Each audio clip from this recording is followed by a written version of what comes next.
Bom, nossa aula de angelologia, nós estamos aqui terminando praticamente o nosso curso de teologia sistemática. Nós já estudamos teísmo, falamos sobre a existência de Deus, cristologia, o mistério de Cristo, pneumatologia, as obras do Espírito Santo, angelologia, o ministério dos anjos, e a próxima matéria será cosmologia, que é a criação dos 7 mundos. Estamos caminhando para isso. E hoje é a terceira aula sobre angelologia. Lembrando que nós estamos dando ênfase à satanalogia, conhecer o adversário, o que a Bíblia fala e o que o imaginário das pessoas fala também. Imaginário é aquilo que está na mente das pessoas. E o capítulo de hoje, que consta inclusive na apostila que foi passado para vocês, o diabo é um bruxo encantador. Encantador, eu vou explicar para vocês o sentido da palavra encantador, bem? Mas ele é um bruxo, ele é o mago dos magos, ou ele é o bruxo dos bruxos, ou ele é o primeiro dos bruxos, e ele é um bruxo que ele faz encantamentos. Está vendo aqui, ó? Sabe aquele negócio de que a serpente ela seduz? A serpente seduz, ou a serpente ela encanta, né? Essa é a metáfora que a gente está trabalhando. O diabo, como sendo um bruxo, portanto, ele vai mexer com magia, magias de encantamento. Qual que é a tática do diabo? Iludir você, ser o mestre da ilusão. Não deixar de forma nenhuma que você enxergue a verdade, que você veja a verdade ou conheça a verdade. É nesse sentido que o Senhor Jesus fala em João capítulo 8, versículo 44, que o diabo ele é o pai da mentira. Tem que ter muita engenhosidade intelectual para você inventar uma mentira bem inventada. Inventar uma mentira de meia pataca, isso aí as crianças conseguem fazer e a gente pega no pulo. Mas inventar uma mentira muito bem inventada, isso aí é mais difícil, que é o caso da engenhosidade da serpente. Você vê aqui, ó, a serpente do paraíso não se parece com um touro alado. Touro alado é aquele corpo do querubim. Os querubins têm um corpo alado, um corpo com asa, né? Ele é um touro, mas ele é um touro com asas. Isso aí é assim que ele é representado nas páginas do Antigo Testamento, também, como sendo um touro. Os babilônios também representavam os querubins como sendo um touro. O livro de Ezequiel fala que o corpo do diabo, né? Fala que o corpo dele era um corpo esbelto, belo, bonito, que dá a impressão que é um daqueles querubins que Deus voava nas costas, um touro alado também. Mas quando você vem para o livro de Gênesis, ele não está parecendo um touro, ele é apresentado como uma serpente. Mas como que é essa serpente? Aí você tem que ir para o livro do Apocalipse. O bom de fazer teologia é isso, você anda entre o Gênesis e o Apocalipse. Teologia vai juntar os textos. E quando aparece lá no livro do Apocalipse, como que é o corpo da serpente? Não é uma cobra rastejante. Qual que é o corpo dessa serpente lá no livro do Apocalipse? É um dragão. É um dragão. É um dragão que ele tem 7 cabeças, é o único da espécie dele. Não existe nenhum outro anjo que Deus tenha criado com 7 cabeças. Ele tem 7 cabeças. E em cada uma das suas cabeças tem chifre, mas a Bíblia diz que tem uma delas que tem 3 chifres, no total de 10 chifres. 10 chifres. Ele é um dragão que ele é gigantesco, ele é enorme. O João viu ele lá nas Revelações e diz que ele era um grande sinal no céu, um grande sinal, e que ele tinha uma gigantesca cauda, uma cauda enorme. É um dragão alado. Quando a gente pensa em dragão, a gente pensa em uma coisa horripilante. Só que é horripilante para os nossos padrões de beleza. Mas para os padrões de beleza dos céus, ele é chamado de perfeito em formosura. Ele era um grande sinal na eternidade. Quem visse o dragão não ficava com medo dele, ficava admirado e glorificava a Deus. Um dragão com 7 cabeças, um dragão com a cauda gigantesca, com 10 chifres. Os chifres representam as habilidades que ele possui, ou os atributos que ele possui, a força que ele possui. Ele tem muitas habilidades, muita competência mesmo. Deus realmente fez uma obra-prima quando ele criou o Lúcifer. A gente viu na aula passada que o nome dele não era Lúcifer, era sim filho da alva, né? filho da alva, ou filho da manhã, ou estrela da manhã. E ele acabou sendo chamado Lúcifer lá no começo da Idade Média por um tradutor da Bíblia chamado São Jerônimo. São Jerônimo traduziu a Bíblia do hebraico para o latim, e na hora de ele traduzir do hebraico para o latim, ao invés de ele traduzir filho da alva, ele traduziu Lúcifer, como caíste do céu, ó Lúcifer, né? Ou brilhante estrela da manhã.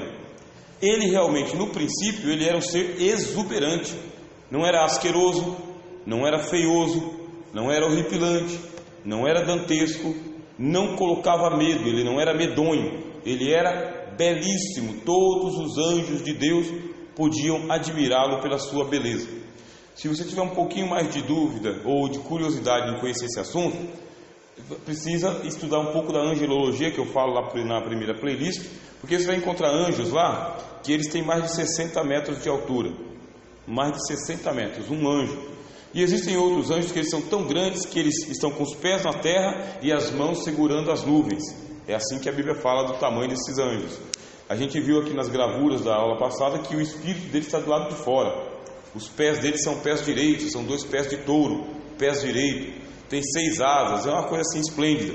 Assim que a gente entrar para o reino de Deus, o primeiro momento que a gente vê lá os portais eternos, porque a Bíblia diz que tem portais eternos para você entrar no céu, não é tudo aberto, tem um lugar certo para entrar no céu, e os anjos ficam nos portais dos céus, dizendo: erguei as vossas cabeças para que entre o Rei da Glória. Quem é esse Rei da Glória? O Senhor poderoso na batalha, Ele é o Rei da Glória. E existem anjos que ficam nos portais. Como a gente sabe que eles ficam nos portais? Porque a gente estuda um pouco do Antigo Testamento, e lá tem um tabernáculo. O tabernáculo ele tem 2 cortinas, e nas cortinas estão bordados os querubins. O que representa isso? Representa esses anjos que ficam como porteiros, diáconos, recepcionistas e guardiães. Diáconos, porteiros, recepcionistas e guardiães. Lembre que lá no tabernáculo não dava para qualquer um entrar, só o sumo sacerdote. E quem entrasse para de trás da cortina sem a devida consagração morria lá dentro. Então, os querubins, eles são uma casta de anjos guardiães. Eles guardam esses portais eternos e não dá para acessar os céus sem passar por eles. O diabo era um dos querubins. Quando ele começou a cair, que a gente descobriu também que a queda dele não foi sumária, não foi assim do dia para a noite, é uma queda gradativa, gradual. Ele veio se corrompendo.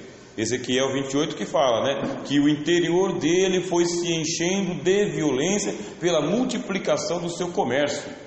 O que a Bíblia está dizendo? Que ele ficava discursando, comercializando, tá? Comercializando, vendendo mesmo, vendendo o quê? Vendendo as ideias, vendendo a sua rebelião, vendendo aquela ideia da independência de Deus, da autonomia sem Deus, de não estar dependente do Senhor. Havia uma revolta, porque existe uma casta de querubins que eles são chamados de tronos. Quem que são os tronos? São os anjos que Deus usa para poder montar nas costas deles e andar pelo mundo. Quem disse isso foi Moisés. Moisés fala que Deus monta nas costas de um querubim e ele viaja de monte em monte, de lugar em lugar. O livro de Ezequiel também mostra isso, que Deus senta nas costas dos querubins e anda por toda a terra. O que é um querubim então? É um carregador de trono. Carregador de trono. Sabe aqueles filmes onde tem uns escravos que colocam a biga nas costas e vai levando o seu soberano? Os querubins, com toda a grandeza que tem, com toda a glória que eles têm, com toda a beleza e força que eles têm, eles são carregadores de tronos, escravos carregadores de bigas. Agora você imagina o diabo carregando o trono de Deus como um escravo. Isso era revoltante para ele. Isso foi dando revolta em seu coração. Mas o que eu estou falando aqui são passagens que estão em outros livros, não está no livro de Gênesis. No livro de Gênesis ele aparece como uma serpente. A impressão que nos passa, no entanto, é que ele era um animal comum no cenário das aves do Jardim do Éden. Por que comum? Com toda essa glória, com toda essa beleza, não havia estranhamento no Jardim do Éden. Quando que acontece o estranhamento? É quando eu estou aqui, eu olho para essa planta, aí de repente acontece que essa planta ela avança sobre mim. Vamos supor que fosse uma planta carnívora, que nem nos desenhos. Aí seria estranhamento, né? Estranhamento é quando uma coisa está fora do cenário, fora do comum, fora do dia a dia, fora do seu campo de visão, fora das suas experiências. Aí acontece um estranhamento. Isto não acontecia com a serpente. Você não vê estranhamento entre Eva e a serpente. É um diálogo comum. A serpente chega, conversa com Eva e ela responde como se fosse um animal comum. Não houve estranhamento nenhum.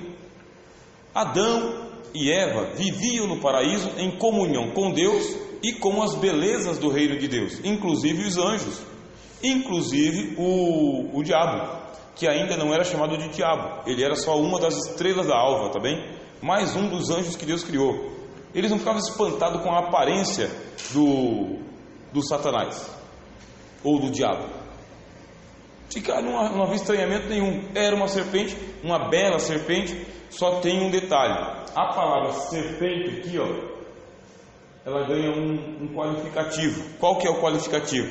Ela era astuta. A serpente era a mais astuta de todas as alimárias do campo que o Senhor Deus havia feito. O Antigo Testamento foi escrito em hebraico, e a palavra astuta é esse aqui, ó. Tá vendo aqui, ó? Arum, e pode ser pronunciado como Avrum. Ela era a mais Avrum de todos os animais que o Senhor Deus havia feito. Avrum. Aí você tem que fazer o estudo desta palavra, porque as definições apontam para alguém assustador. Ela tinha uma astúcia que era uma coisa assim que causava espanto. Por isso que o título da nossa aula de hoje é Encantador. Na minha ideia é mais ou menos o seguinte: eu estou aqui conversando com um cavalo e a inteligência do cavalo não me impressiona. Eu sou mais inteligente do que o cavalo.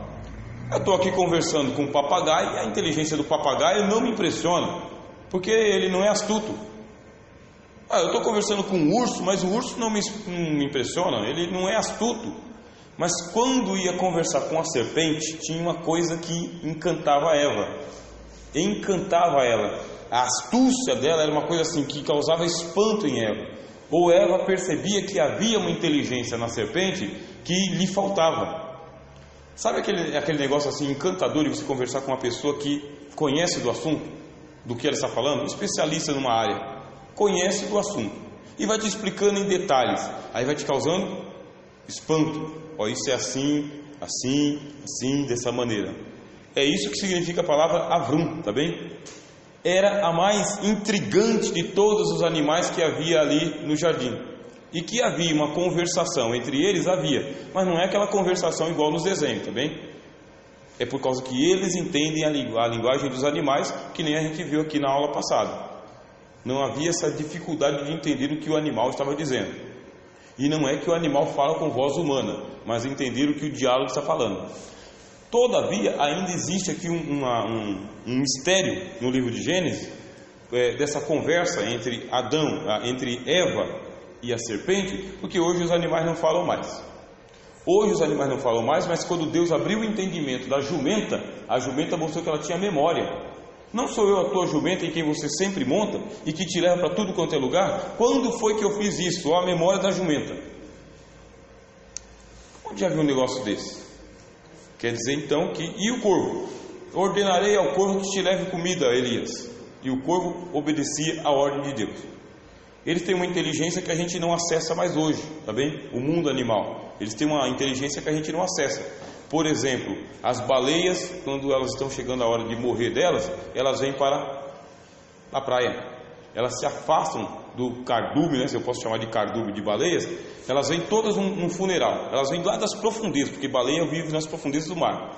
Elas vêm das profundezas num cardume, sabe, num funeral. Elas vêm numa procissão para poder trazer a baleia que vai morrer. Aí a baleia que vai morrer, quando vai chegando mais ou menos perto da orla da praia, a baleia vem e as outras ficam de longe até que ela vem e ela encalha na areia e ela morre na areia. Ela não morre no mar, a baleia. De onde vem essa inteligência? E a inteligência dos leões, que tem aquele negócio lá da disputa de poder lá pelo macho alfa, e ele tem que derrubar o macho alfa, senão ele não assume o bando. E a inteligência dos pássaros, a inteligência das formigas, só que a gente não se comunica com eles, tá bem? Só que houve um período, que é esse período chamado Idade de Ouro da humanidade, em que se entendia os animais. Se entendia. Houve um místico na história da igreja chamado Francisco de Assis. Ele é um místico, ele não era um protestante igual nós, mas diz que ele tinha o dom de conversar com os animais.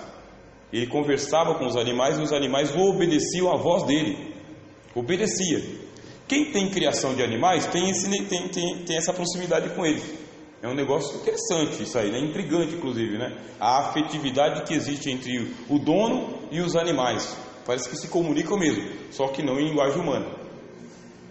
Então o Jardim do Éden não tinha nenhuma dessas barreiras. Está tendo uma conversa aqui, a Eva está conversando com a serpente, e a serpente causa susto e sagacidade. O que é sagacidade? É aquela esperteza de você tá jogando com alguém, sabe?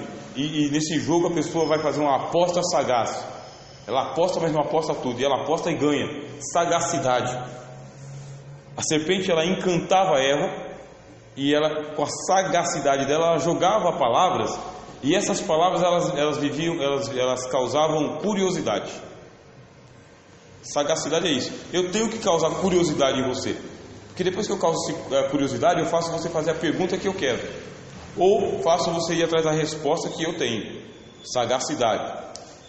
Sensatez. Veja que não é só sentido negativo. Olha aqui a palavra: sensatez, sensibilidade, prudência, perspicácia, esperteza, sutileza e conspiração. Tudo isso está dentro da palavra Avrum. A serpente era uma conspiradora, sutil, suave, encantadora, enigmática, sabe? Uma proposta. Você vê que ela não leva a tentação dela até o fim. Ela não leva, ela sugere, ela vai sugerindo, né? É assim que Deus disse: não comereis de toda árvore que há no jardim. Ela sugeriu. Ela não foi direta, né? Deus proibiu, não, ela sugeriu. E Eva veio na conversa da serpente. O que a gente tem que saber? Que nós estamos lidando com um adversário aqui, um inimigo que não é tolo, que sabe como começar uma jogada e como conduzir as jogadas dele.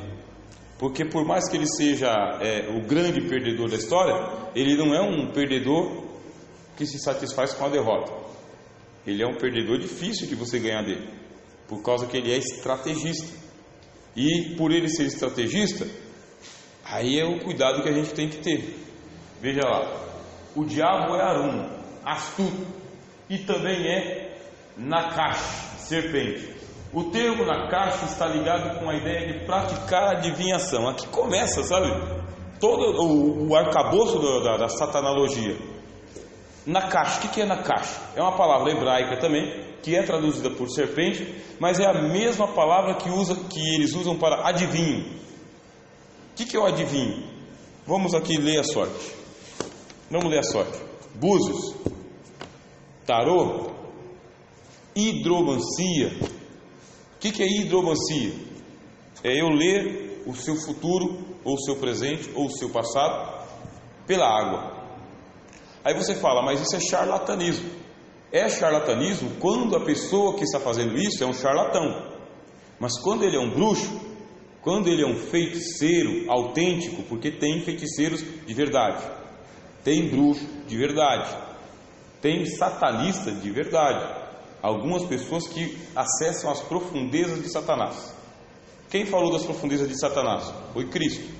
Cristo falou para a igreja de Tiatira, né? Eu sei aonde você está e que aí é o trono, em Pérgamo, aí é o trono de Satanás. E tem alguns aí que conhecem as profundezas de Satanás. Profundezas. O apóstolo Paulo escrevendo aos Coríntios, segunda carta aos Coríntios, capítulo 11, ele fala que o diabo se transfigura em anjo de luz. Então qual que é o mundo do diabo? É o mundo da feitiçaria, do ocultismo, da magia e da adivinhação. Por isso, quando uma pessoa realmente está tomada por um demônio de adivinhação, é demônio, como o apóstolo Paulo lá em Atos capítulo 16. A menina tomada por um espírito de adivinhação dizia: estes homens que vos anunciam a palavra são servos do Deus Altíssimo. Mas era com um espírito de adivinhação. Tinha um demônio ali, um demônio. Tanto era demônio que quando o Senhor Jesus, quando o apóstolo repreendeu, o demônio saiu e a menina não adivinhava mais nada. Eu conheci um feiticeiro que ele dizia o seguinte: olha, eu conheço um encantamento que eu fico invisível diante dos meus inimigos. Aí eu, na minha mentalidade de adolescente, imaginava ele invisível igual naqueles desenhos, né? Invisível. Aí ele me explicou: não é isso. O feitiço é o seguinte: a pessoa não me reconhece. Eu converso com a pessoa, passo pela pessoa, almoço com a pessoa e a pessoa não me reconhece. Isso é uma habilidade que o diabo tinha dado para ele. Ele era da macumba. Ele era da macumba. E não somente isso, tá bem? Os poderes do diabo vão embora. É uma infinitude. Falar sobre esse assunto aqui já vai causando um pouco de espanto na gente, um pouco de susto na gente também, porque nós somos cristãos evangélicos e a gente não está tão acostumado com essas coisas. Mas existe uma prática de adivinhação chamada rabdomancia. O que é a rabdomancia? É a adivinhação usando varas, uma vara, igual os magos lá do Egito. Os magos do Egito, eles praticavam a rabdomancia através de varas. Tem uma outra arte de adivinhação chamada de necromancia. A necromancia precisa ou comer os órgãos do morto ou abrir o morto e ver no fígado dele. Uma adivinhação, uma história. Necromancia, rabdomancia, hidromancia, quiromancia, piromancia, vidência. Tem uns feiticeiros que eles usam um espelho chamado espelho negro. Ele é um espelho sem aço, só que ele é feito de um material, e esse material, quando o bruxo, né, autêntico, estou falando de bruxo, que tem pacto com Satanás, que é possesso de demônios, ele olha para o espelho negro e ele olha para você, e o espelho negro conta a sua história, e vai nos detalhes. Ele é muito utilizado. Com isso aí você vai ter alguns bruxos que eles têm poderes de premonição, que é prever o que vai acontecer, tá bem? Premonição, vidência, alguns deles. Outros desses bruxos são sensitivos, tá bem? E muitos deles ouvem vozes, veem coisas, e o negócio é feio. Mas é autêntico, tá? É verdadeiro. São os poderes das trevas. Se não existissem esses poderes das trevas, você não teria lá um Daniel na Babilônia, combatendo os bruxos da Babilônia. E você não teria lá um Nabucodonosor chamando tudo quanto é bruxo e mago. Então existe um charlatanismo, tá bem? É bruxo. Tem cigano que é cigano de meia pataca, não é cigano coisa nenhuma. Tanto é que quando um cigano aparece entre eles que tem dons, eles ficam espantados. E em pouco tempo esse cigano se torna o chefe. Por causa que é o cigano que tem dom. Isso aí é o poder dos espíritos que está atuando do outro lado. É por isso que a gente tem que dar um pouquinho de ênfase nessa matéria, tá bem? Olha lá. O termo na caixa está ligado com a ideia de praticar a adivinhação, adivinhar, observar sinais, aprender por experiência, observar diligentemente, tomar por presságio. Isso aqui está no dicionário hebraico Strong. Bem? Dicionário de hebraico. O que é a serpente? Ele é um adivinho. Mas como adivinho, ela fez se aproximando de Eva sabe aquela coisa ruim que você sente quando vai chegando um macumbeiro perto de você? Com um demônio, um macumbeiro de verdade. Sabe aquele arrepio, aquele pavor, aquele negócio esquisito que você sente? Se vocês já entrarem aqui nas chamadas guerras espirituais alguma vez, os novos convertidos talvez não, mas os que têm um pouco mais de experiência no Evangelho já entraram em guerra espiritual. Na hora que você entra numa batalha espiritual, você é levado para um outro mundo espiritual. Você também você recebe uma virtude para poder repreender Satanás, num outro mundo, num outro nível. Só que ao mesmo tempo que você recebe um revestimento, por isso que Paulo fala em Efésios capítulo 6, revestivos do Senhor e da força do seu poder, para poder combater as astutas ciladas do diabo. Porque não dá para ir in natura combater o diabo, olho no olho, sabe? Não dá, tem que ir revestido pelo Senhor, porque só a presença dele já dá uma fraqueza de espírito. Mas dá uma fraqueza nas pernas, dá um desânimo, dá um amor, um negócio ruim, uma molemolência em você, a presença do diabo. É um negócio espiritual terrível. Uma vez eu fui na casa de uma mulher que ela tinha espírito de pombagira, a mulher. Ela não conseguia se firmar na igreja por causa que o espírito de prostituição pegava ela ou para adulterar dentro da igreja ou fora. Então, difícil. E lá fui eu fazer um evangelismo na casa dessa mulher aí. Eu e a minha esposa fomos nessa casa. Para expulsar o demônio foi doloroso, mas saiu. Só que ele saiu e jogou uma seta. E a seta pegou na minha esposa. E depois para tirar essa seta aí? Quando deu 2 horas da madrugada, minha esposa acordou com uma dor, por causa que o dedo dela começou a ficar todo paralisado, doendo, como se estivesse apertando numa morsa. E aí ela me acordou para a gente poder orar e repreender. E na hora, assim, eu fui repreender também, tive que ser revestido de poder para repreender a seta. Aí do jeito que a dor veio pegando do dedo para subir na perna, a mesma dor foi saindo da perna para baixo, assim. Saía o mundo das batalhas espirituais, das guerras espirituais. O diabo é real, as forças das trevas são reais. Agora a maneira dele atuar são as mais diversas que a gente possa imaginar. E precisamos de um revestimento do conhecimento de Cristo e muito mais do revestimento de poder. A gente vai falar sobre isso, tá bom?